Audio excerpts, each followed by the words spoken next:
Hello, and welcome to Stumbling Forward, a podcast about real people and the failures, spiritual awakenings, life changes, and lessons learned that shape them into who they are today. Hello, and welcome to Stumbling Forward. I'm Erika Taylor-Beck, and today I have the opportunity of interviewing Pippa Haywood, who's not just an amazing person, she's also a friend of mine who I've now known for several years. Pippa, hello. Thanks for joining me today. Hi, Erica. Thank you so much for having me on. It's lovely to see you. Lovely to be here. Thank you. Glad to have you. So Pippa, actually, I met several years ago through LinkedIn and a mutual acquaintance of ours because Pippa became my magic coach for a little while to help me get acclimated to spirituality since I was a total newbie to it. But Pippa, do you want to share a little bit about you and what you're doing and your background? Where do I start? I always get a bit flummoxed by questions that are like this. But I well, I call myself a magic coach because I feel like that's all encompassing of all the kind of spiritual interests that I have and tools that I have in my toolbox, which can be really, really varied, quite eclectic in both my belief systems and in my practices. I've been walking a spiritual path, I'd say probably for my whole life really. I had quite an unusual, by most people's standards, upbringing when meditation and talking about other possibilities, reincarnation, all kinds of things. My mum was a wonderful herbalist and homeopath, not qualified, but within our home. One of the things that we always joke that Mum always used to say was, "Well, there's a tissue salt for that," which, like meaning a homeopathic remedy, whatever was the problem. Oh, there's a tissue salt for that. I had this lovely upbringing where this was my normal, knowing these tools for wellness, holistic wellness was just part of my life. And so as I've grown and as I've begun to really understand that actually this isn't something that is normal for everybody. Not everybody has these wonderful tools at their disposal. And so the more I spoke to people, the more I found people coming to me asking for my assistance. I have comparatively a really tiny amount of knowledge about all of these things, but when people started coming to me and asking me about things, I suddenly realized that actually that felt really good. It felt really right. It felt like the right path for me to be on, and essentially that it was my calling to do that, to help people embrace aspects of their own spirituality and their own holistic well-being. I really emphasise that word because I think it's so important. I think so much focus is on physical well-being and so much focus is still not as much as there should be, but increasingly more focus on mental well-being as well.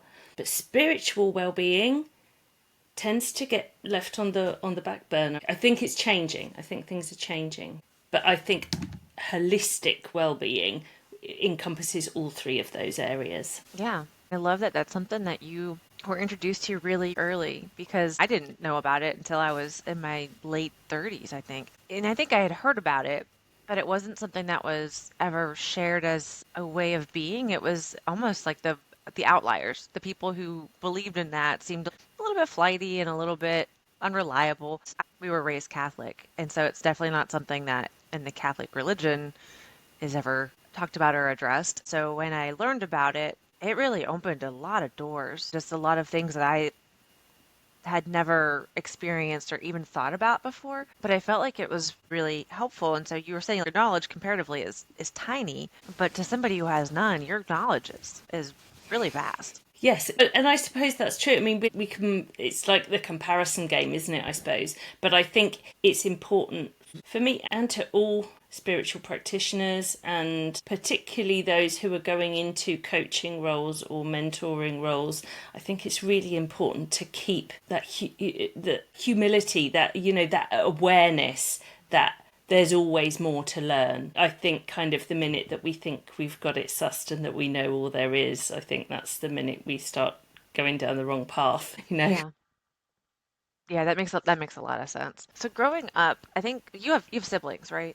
Yes, yeah, yeah. Now, do your siblings, are they also doing something along the lines of spirituality, or did they take a more traditional route? Some have and some haven't. Two of my siblings are healers, masseuses, holistic practitioners, reflexology, and have clair senses in different ways to me. It's quite interesting. We all have different things, and some of us have embraced it more than others. But if I do sometimes wonder if my position, because I'm the youngest sibling, and I sometimes wonder if my position as the youngest kind of gave me a different view. I mean, we all have very different experiences within our own families, don't we? And so I wonder if my position as the youngest had me kind of sitting back and observing a bit more and watching, and maybe people were a bit freer as well by the time I came along.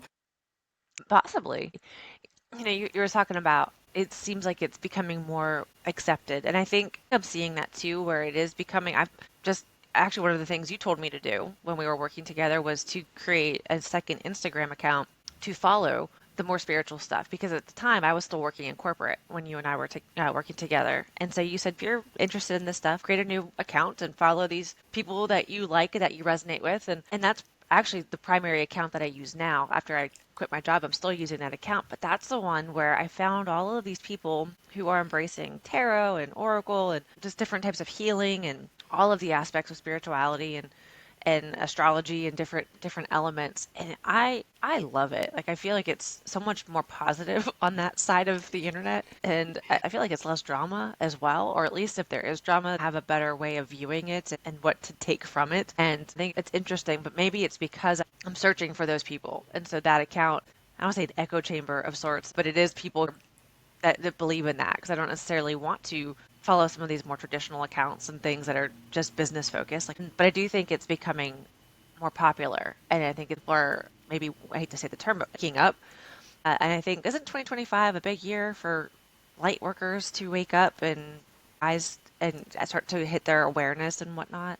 Yeah, absolutely. For quite a long time now, astrologically speaking, we've been in the age of Aquarius, and that has kind of always, well, I don't know how far back this goes, but it's always been said to be the time when there would be this mass awakening. And some have compared it to ascension, to bring in the kind of Christian language, because I'm a big believer that all of the more mainstream religions have these beautiful little nuggets of truth within them, however much they might have been distorted over time and to suit the kind of powers that be, I suppose. But all of these little nuggets of truth. So yeah, the ascension, the great waking up. I think we are in that time now, and I think we can see that in some of the clashes and difficulties that are happening. It sounds a bit dramatic to say the death throes of the current system that we have, but thinking about it that way does also help me, certainly, to have a bit of hope about some of the less pleasant things that are happening in the world right now. To think that that is like that final grasp, that final grab for a power that is slipping through their fingers, essentially. Interesting. It's really interesting. And I think that might be part of why I had my awakening at the time that I did to leave my job and to create my business now, because I think you talk about the death of things that are outdated and power systems that don't really align anymore. I think the way that we're doing leadership is falling apart and it needs to shift to meet the needs of people now. And I think right now I'm having a hard time because it's still new, but getting my business out in front of people in a way that they want to dive in because they're like, oh no, we don't need that right now. But I think we're going to get to a point where you have to adapt and get on board with something different and be more empathetic. And I think this new kind of paradigm of how I want to view leadership is going to be where we head, but I think I'm a little ahead of the curve. And I think that's part of the problem is I'm a little early to the game, and so I have to put myself out there and just make it known, and eventually people will wake up to that and be like, yeah, this is what we've been looking for. Yeah, I think that's often the way with outliers, people who are doing things first, making those changes. I think it's often the way, and I absolutely agree with you about the time of your awakening and how there was no way you could escape that. I feel like, I feel like Oh no. for you there was no saying no, I'm not going to do that. It was something that you had, that called you. Every fibre of your being was calling you to step into your power, essentially. I feel like that's a phrase that's kind of thrown around quite a lot, but I feel that that's absolutely what you were called to do and what you've done with this, with your different way of. Yeah, because I was thinking back when you and I had met, and I was in corporate and I still was working at my job, but I think I told you I kept feeling like I was being called to do something different and I was supposed to do something more. I'm supposed to help people, but I didn't know what it was. And I thought it was a promotion of some sort and taking on more responsibility. And then I got laid off, which I think was the universe saying, you're not getting the hint. So we're just going to push you out of the job. But then because I was dense and stubborn, I was like, let me apply to another one. And then I went to another place where I was so unhappy and so uncomfortable. You're not getting the hint. So I think you're right. You can't be comfortable in what you're doing anymore because it's not what you're supposed to be doing and then move on. But that was terrifying because you know me, I'm a planner and I'm somebody who wants to do everything really quickly and get stuff done. And I didn't have a plan. And I had to embrace all of the kind of different aspects of spirituality of receiving and surrendering and waiting. And that's totally different than the conditioning that I've grown up with, which is work harder, do more, keep busy. So those aspects have been really, it's been fun, but it's been challenging. And it definitely has, I don't think some of the parts that we don't talk about, it was a little bit of a strain maritally as well, because I was on a different timeline, I think, than my wife, and who's been very supportive, but just didn't understand all of it as it was happening. And it looked like I was going crazy because I completely changed everything. And it was like, who are you? And what are you doing? And what's coming next? And everything was brand new immediately. Yeah, absolutely. That's a really important point about when we go through these huge changes, these spiritual awakenings, as it impacts those around us, and I'm sure it can seem really scary and odd to the people who love us and who are around us, and it's a real sign of a strength of a relationship, isn't it? That they can be like, oh, okay, this is you now. Okay, like I'm on, supporting your change, as opposed to, I always kind of refer to it as, you can say it in two ways, can't you? You can say, you've changed, or you've changed, can't you? And they're very different meanings with Yes. those same words. And it's Yes. the people who are like, oh, you've changed, and who are willing to support us through that. That's the sign of something really strong and special, isn't it? It is. It is. Although some days it could be either one. So from day to day, it was a little bit different Yeah. of which you've changed, I would receive. Yeah. But ultimately, in my head and in my experience, everything felt very natural and normal. But I was not, and I have not always been very great at communicating those thoughts externally. And so for her, she was kind of here and then jumping to here, where for me, everything was a very fluid process. And so she was jumping along and like, where did this come from? And I'm, oh yeah, this, and this happened. And so this is why I'm doing this now. And it does kind of happen overnight in a sense. But one thing, and you might be able to speak to this, I may have been a really terrible student because I wanted to dive into all of the things and learn about them and be an expert immediately because I was really excited about it. And I think I misconstrued learning about something with really embodying something. So you could go and read up on it and know what tarot is, but you have to practice and do it. And I was really impatient with wanting to learn all of the stuff. And so as a coach, how do you guide people who are new to this and trying to learn? Like what's kind of the process for you to help people get acclimated? Well, it really depends on the individual person, because working with you, I could see that you were super fast. I would say something to you, and then the next time we met, you'd have like researched everything about it. Maybe done a course in it. Got certified. It'd be like, oh, okay, so we don't need to talk about this anymore because you've got that. Okay. But it really depends, because a lot of the time, a lot of my work is simply about reminding people to look within as well as without. It's not necessarily instead of, but it's as well as without. Because like one of my favorite things that I tell people when I'm talking about tarot is the best thing that you can do when you're learning tarot, is to stop looking at the picture, look at them face down. So Interesting. then your intuitive is having to step in first before you feel what that card is saying to you, before you even get carried away with what it is. And so I think I can kind of use that in a way as a bit of an analogy for the whole of my, some of the most common ways that I approach things with people is encouraging people to go intuition first.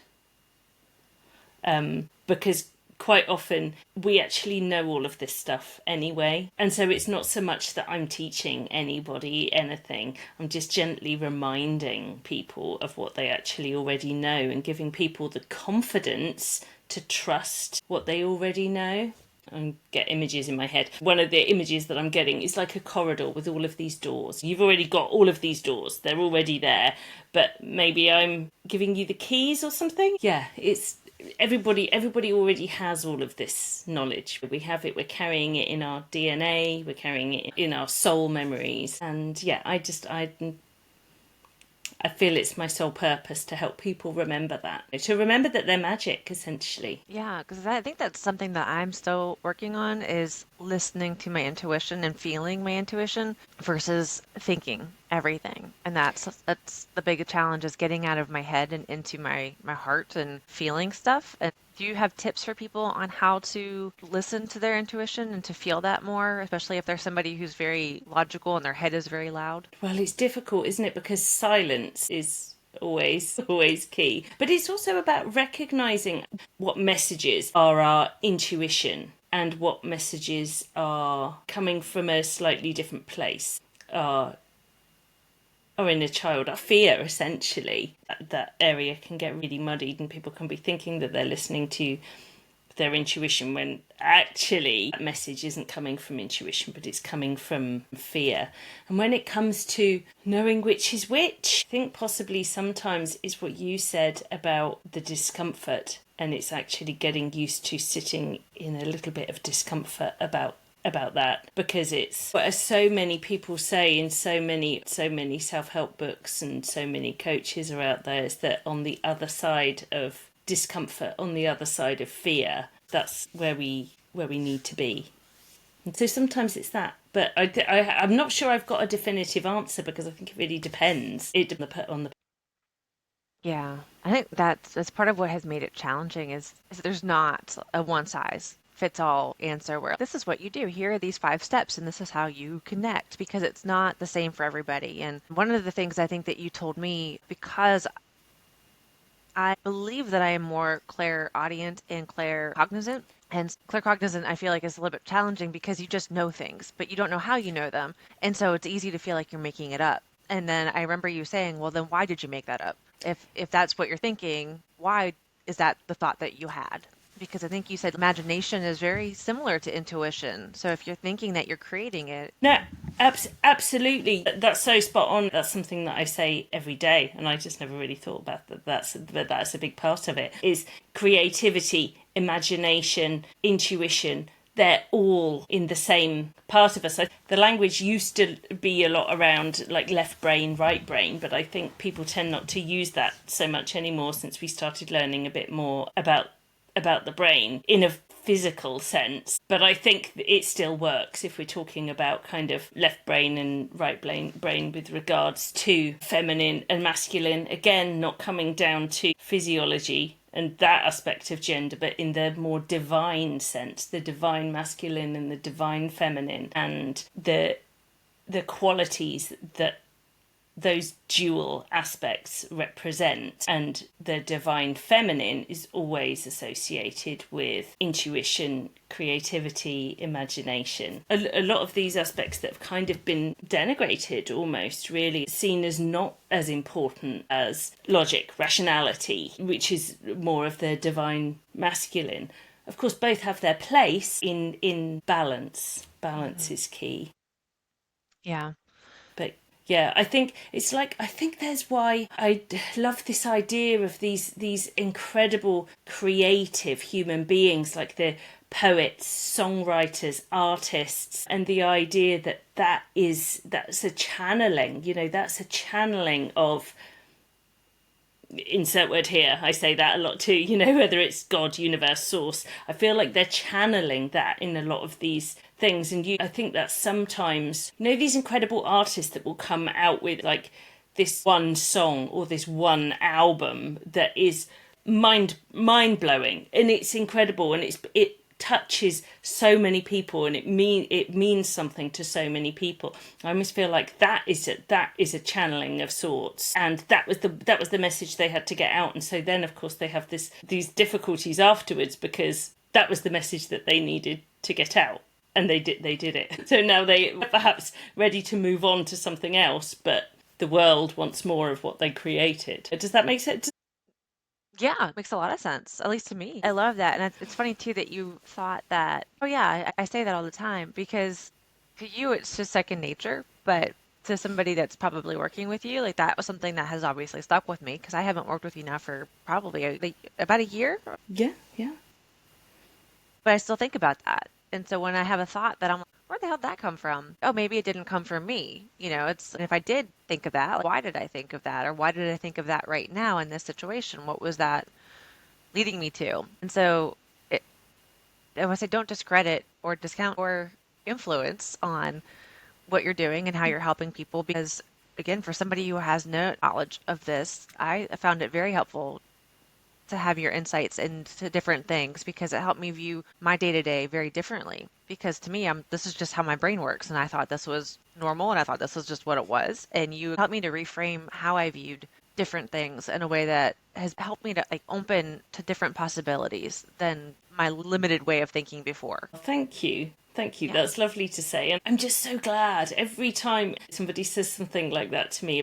It's about helping to see people to see the magic that's within them. That's what I was saying before about we've all got this within us, and it's about that because until we talk about it, people think it's normal. I was having a conversation, a LinkedIn conversation, and with somebody a while ago, and I was talking about the different clairs. Oh, it was this amazing guy actually, and he was talking about how he uses tarot, and I said, "Oh, how do you tune in to a new tarot deck?" And he immediately said, "I smell them. I smell the cards." And I was like, "Okay, so have you had any other experiences?" The word has gone from my brain now, but the way is clair smelling. But as soon as I said that, he suddenly said, "Oh, yeah, actually, it was something like I smell my grandmother's perfume sometimes, and I know that she's still with me." A friend of mine said that they thought they had a haunted house, and I kept getting these smells as I walked around the house, and it was like, but he'd never kind of thought to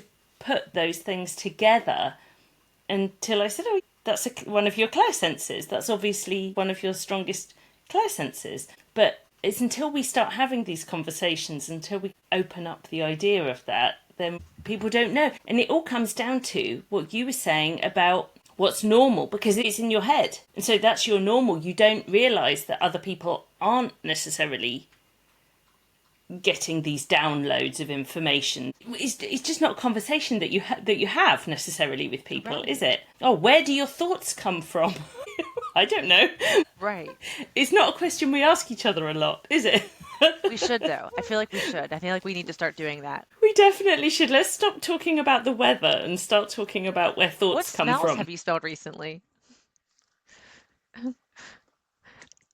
Yeah, I can't think of the word for it. I remember Claire Gustins is tasting, but I cannot think of what the smell one is. Yeah, I'm the same. I can't think of it at all. I was literally talking to somebody about it yesterday, and the word has disappeared from me.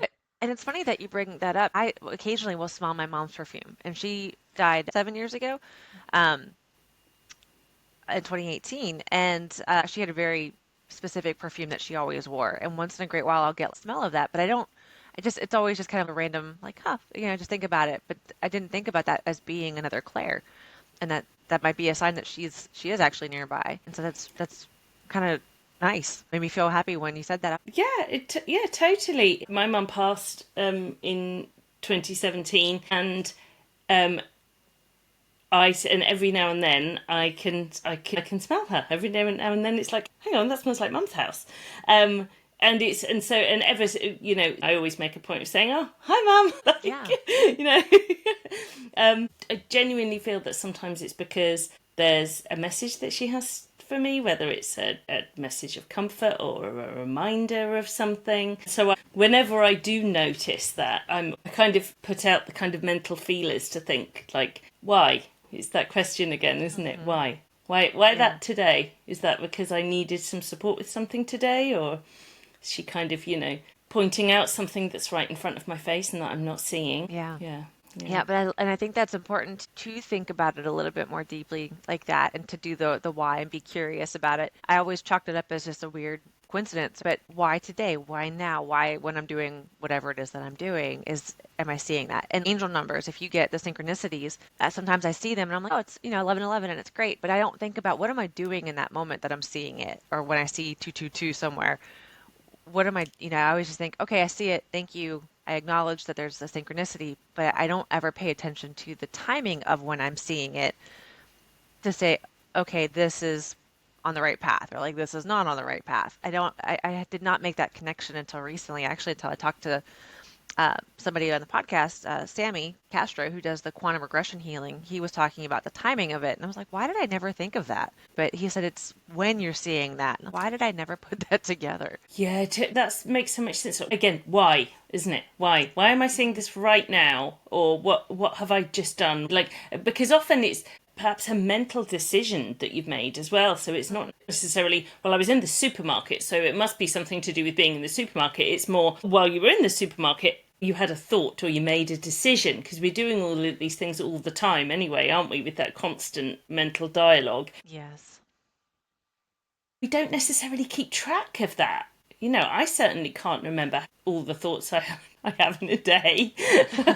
But that's why journaling is so important, isn't it? Is to help keep track of those kind of things. But then when you look back through, you can notice patterns. If you're saying, "Oh, I saw a lot of angel numbers," or "I saw," I kept getting this happen, you can then track a kind of pattern as to what you were feeling or certain things that were coming up. I mean, it might well be like a physical thing, like when you saw a particular person or interacted with a particular person, and the kind of synchronicities or the kind of things that happened around that. It can give us quite powerful insights. Yes. If we are open to receiving them and acknowledging them. And then I think when you're saying like the mental chatter, I think they call it monkey brain. But when we are just thought, you're not present and aware of what's happening. And that's something that I have to try to catch myself doing is when I'm at the store, I'm going down the aisles picking up food. I'm not necessarily thinking about what I'm seeing. I'm thinking about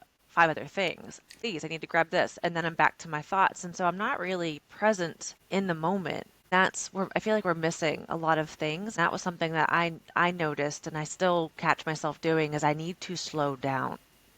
I think that's a message for me in life, period, is just slow down Yeah. and be present and pay attention because we're probably missing a lot of things that are happening and telling us stuff because we're tuned out because we're just so busy thinking about other stuff. And I think that was why I had to, go through a layoff because it's like this lady is dense. She's not getting it. So let's just help her out a little bit. It shouldn't they shouldn't have to work that hard. Oh, well, that's something else that my mum always used to say is listen to the whispers and then they don't need to shout. Yes. Your mom sounds really smart. Yeah. Yeah. I know that for you, and it's the same for me, and I think I kind of can speak for everybody when I say being in nature. That is when we can chill the fuck out, we can slow Yeah. down, we can be, because everything about being in nature encourages us to do that. It calms us at a physical level. It does. It ticks all the boxes as far as that doesn't it? Hmm. Yeah, and I love where we live because we have a lot of nature and woods and things around here where we can go exploring with the dogs. And that's one of the things I love most about having left my job was that now doing my own business, I can make my own hours. If my wife, because she's in, law enforcement, if she's off on a random Wednesday, I can be off on a random Wednesday and we can go out during the day versus before, if I was getting off work at 7 o'clock at night, we didn't have a lot of time to do things together outside, even weekends sometimes if she was working. And so now we talk about abundance, and it's not always just abundance of money, but the freedom and the abundance of being able to just go and be outside and not have to be tied down. Like that freedom has been game changer for me. I just feel so much happier and so much lighter than I did. Even when I thought I was happy, I feel so much better now than I did then. Absolutely, it's taking back control, isn't it? Hmm. It's having control over your own life and to a certain degree over your own thoughts as well, isn't it? Oh yeah, oh yeah, yeah. And certainly helps to cut down that mental chatter as well, doesn't it? I can think about work stuff, but it's stuff that I love because it's stuff that I want to do. But before it was projects and tasks, and I need to follow up with this email, and oh my gosh, I forgot I needed to do this thing. And nights and weekends, I was thinking about my team and my work and just always thinking about something somewhere else other than what I was doing or where I was. Yes, yeah, absolutely. It pushes you so far down your own list. It's Hmm. like, where even are you on your own list when you're living like that? Like, nowhere, Yeah, really. never a priority. That's why I feel like this mindset and what you do and how you help people to get connected to themselves is really important because I really feel like it has been a total turnaround for at least for me. I can't speak for everybody, but for me, it's been a pivotal point in my life. Having met with Colleen, who's kind of what sparked all of this with the animal communication, and then she introduced Yeah. me to you, and you really helped me to embrace what I thought was maybe a midlife crisis and a mental breakdown, and it wasn't, and which is great. So it's really important what you do. You're just like, this is just who I am. This is what I've always done and what I always know. And, and I feel like you discredit that. And I know that you're being humble, which I respect, but it is really, really important how you're helping people, especially those of us who are way out of touch with that because we've been in our divine masculine in a corporate space for 20 years. And so when you finally get in touch with the rest of it, it's, I don't know, magic. It's the best way to say it. Yeah, exactly. It's magic. Oh, that's so lovely to hear. Thank you, Erica. That means so much. Thank you. Yeah, no, thank you. Thank you. And so just as we are wrapping up, do you want to share any of the things that you do? Maybe just give folks an idea of what you can help them with? Something that you know me, I'm always learning something new as well. I've always got my fingers in a new pie, getting excited about something new. And what I love about that is that it all ends up interconnecting anyway. And something that I've been doing, which I know you are familiar with, is working on the Akashic records. That's something that I've been learning how to do, how to read for other people, and it was so interesting learning this process. Which I'm not quite ready to start doing readings for other people yet, but I'm getting there. Are you working with Heather by chance? It was Heather. Yeah, Heather did my Akashic record reading, and it like flipped a switch with me, and I suddenly realized that actually this was something that I had been accessing on the fringes of Mm. for a long time, but I wasn't referring to it as the Akashic. I didn't know it was called the Akashic Records. In my mind, it's like the Great Library or the Soul Library or something like that. That was kind of how I saw it in my head. So it's somewhere, if somewhere is quite the right word, it's somewhere that I've been visiting and going for ages, and I've been kind of helping people to access some aspects of their own Akashic Records or their soul book, but I hadn't put the words together, if you see what I mean. I hadn't put that Yeah. together with, oh, that's what the Akashic records are. And so learning more about those. And yeah, I think it might have been you that introduced me to Heather, I think so, because actually. I think I Yeah. had a reading from her and I shared it Yeah. with you and you were curious. And so I think I sent you her information. It's funny Yeah. though, because you three are some of my more spiritual connections and friends that I met through that. I love that. Yeah, is it? Well, it just is that part of this lovely sort of the toing and froing, isn't it? It's like Colleen introduced us, and then you introduced me to Heather, and yeah, so it all just ends up working so beautifully that here's you saying all the things that I helped you with, but actually you've been instrumental in this part of my journey too. So it just goes to show, doesn't it, that it's That's not awesome. it's never it's never like a one-way street. It's we've all got so much to learn from each other, and I think we all come into each other's lives at exactly the moment that we're meant to. No, I agree with that.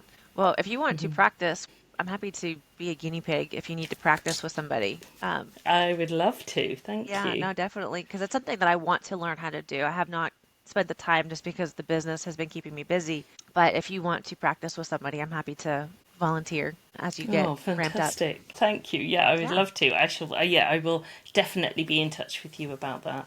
Yeah. excellent, Yeah, excellent. thank you. Well, then, so Pippa, if anybody is interested in working with you to do currently your magic coaching or eventually maybe Akashic Records reading, how can they find you or get in touch with you? probably the easiest way to get in touch with me is via LinkedIn. So come and find me on LinkedIn, Pippa Haywood, the Magic Coach. You can contact me through my website as well, Pippa Haywood, the Magic Coach. Yeah, and yeah, just get in touch. Come and say hi. And I'm always keen to talk to anybody, whether to be honest, whether people are interested in working with me or not. I just love meeting people who are interested in the spiritual world and what the spiritual world has to offer, because of these links, like we were just talking about, how we come into each other's lives at these perfect moments. So yeah, come and have a perfect moment.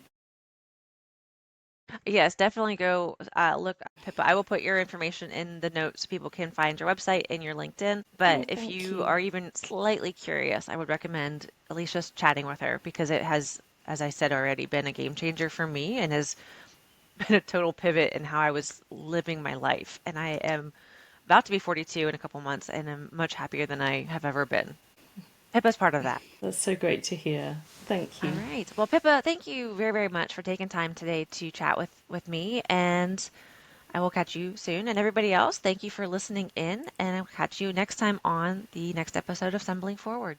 If after listening to this episode you would like to work with Pippa for her 12-week coaching package, you can go to her website at themagiccoach.co.uk and click on her 12 one-hour one-on-one sessions. When you're filling out the Calendly link, you can mention that you heard about this on the Stumbling Forward podcast to receive 10% off of your 12-week package.